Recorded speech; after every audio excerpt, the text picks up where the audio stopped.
I lingered in the mist, gazing at a plastic box they had dropped off on my doorstep.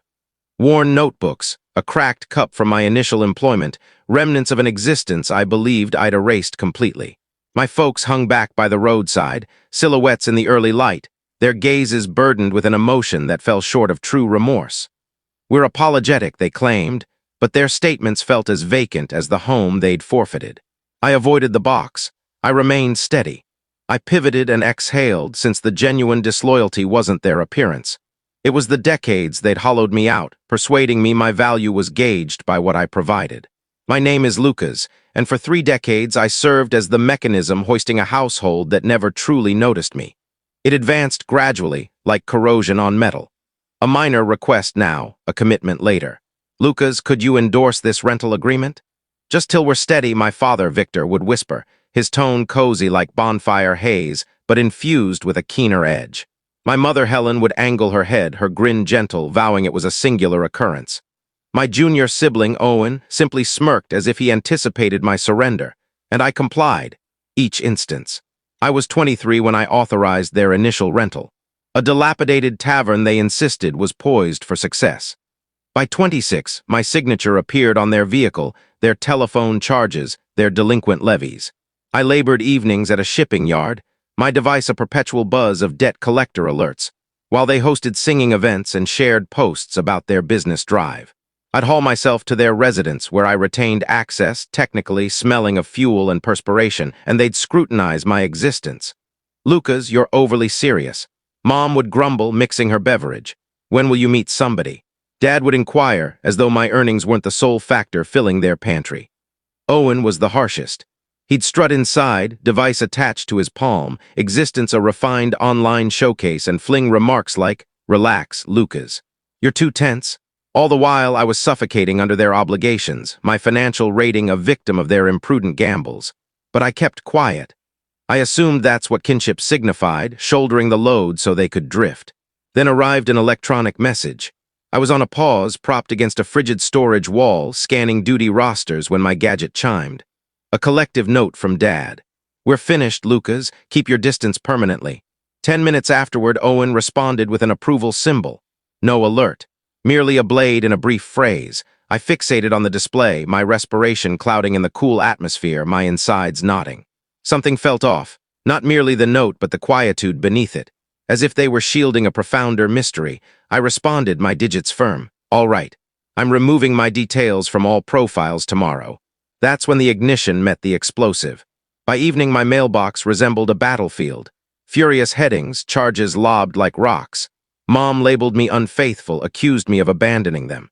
Dad called me sly, twisting their affection into something harsh. Owen, ever the instigator, forwarded distorted accounts of past disputes, portraying me as the betrayer. But they avoided the actual reality. For half a decade, I'd been their monetary stabilizer. The tavern's rental they couldn't cover, my endorsement. The vehicle Mom required for a food service side venture, my financing. The overdue duties following Dad's guaranteed cryptocurrency scheme collapse, me once more. I'd supported their lifestyles while they ridiculed my occupation. My partner, Mia, my decisions. I was their safety net, their unspoken reserve. And the instant I resisted, they exiled me as if I were the defect. I wasn't shocked, I was exhausted. Spirit fatigued, physique sore exhausted, but that wasn't the nadir. The following day, I entered the financial cooperative, a folder of marked documents clutched beneath my limb. The teller's gaze expanded at the pile. Rentals, vehicle documents, fiscal claims, all linked to me. I held firm. I'd passed the evening organizing files as my gadget vibrated with their messages. Mom's appeals. "You're breaking my spirit, Lucas. Dad's logic. This will ruin us. You fail to comprehend. Owen's malice. You're demolishing us without cause." Without cause, I donated 5 years, periods of salvaging them. Absorbing their jabs, feigning their affection wasn't transactional. I executed the documents.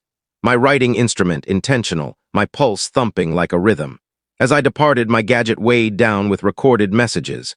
Mom's tone fractured with sobs, Dad's snarl with rage. Owen hoped I experienced an existence as shattered as theirs. I chuckled derisively at that. His existence already reflected theirs. I traveled to a storage facility I'd leased weeks prior. They were unaware of it. I detected this tempest after our final major clash, when Dad scolded me for missing the holiday to cover an extra period.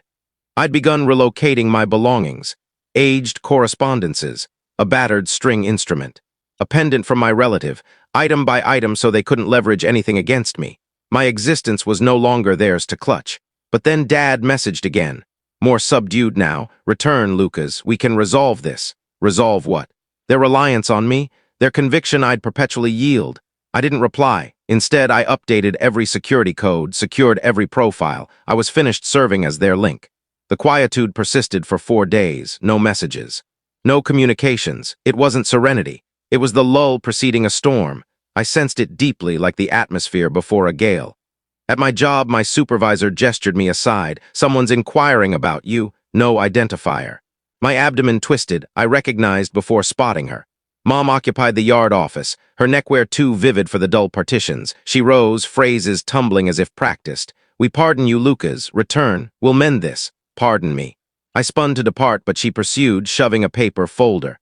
Within were copies, every rental I'd authorized, my fiscal submissions, even my former financial records.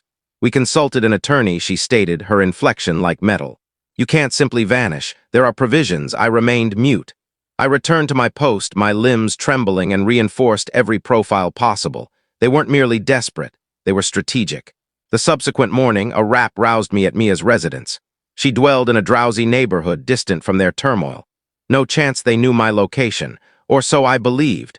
Owen positioned at the entrance, his grin slippery as grease. "Lucas, you're behaving immaturely," he remarked as if we were disputing over a toy. "The institution's pursuing us. The tavern's funds are frozen. They can't purchase fuel." "How'd you locate me?" I questioned, my tone icy. He dismissed it. "You shared a post with Mia, traced the spot."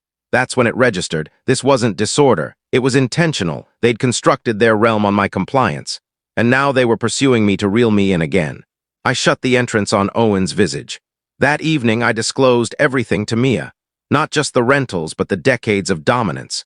The manner they'd mold me into their solver while viewing me as a component. She didn't interrupt. Merely attended, her grip solid on mine. "I'm admiring you," she expressed, "for selecting yourself." The next day, a message from their attorney arrived. Juridical jargon, feeble warnings. But the financial cooperative had already verified. My details were cleared. They possessed no leverage remaining, so I answered, one sentence. No additional interaction. Then emerged the property advertisement. A colleague forwarded it to Mia. "Isn't this your partner's kin's location?"